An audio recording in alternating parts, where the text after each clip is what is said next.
Hoje eu vou aplicar essa arte aqui no capacete branco. Eu não sei o nome dela ainda, mas vou procurar saber para falar para vocês. Foi feito o recorte no material automotivo da Alltak, verde metálico. Eu vou aplicar aqui e vou fazer a faixa preta no meio ainda.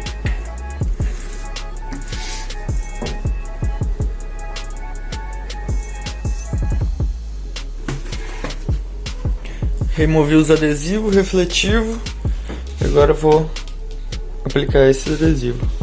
Estou usando fita crepe como máscara de transferência, essa grossa aqui. Vamos ver. Já apliquei o verde, acabei de fazer o recorte do preto e vou aplicar o preto agora.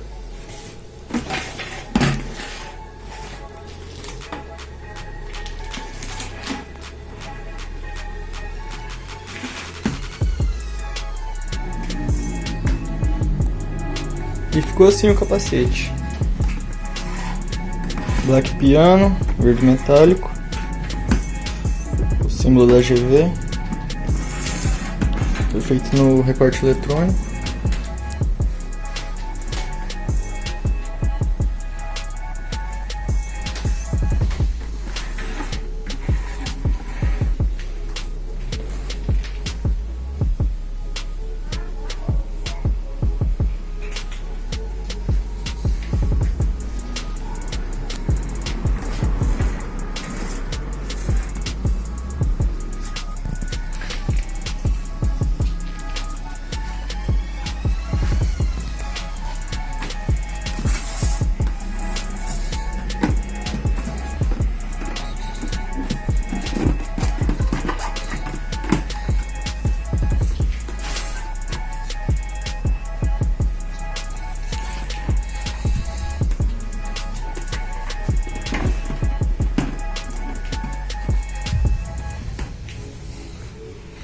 E é isso aí.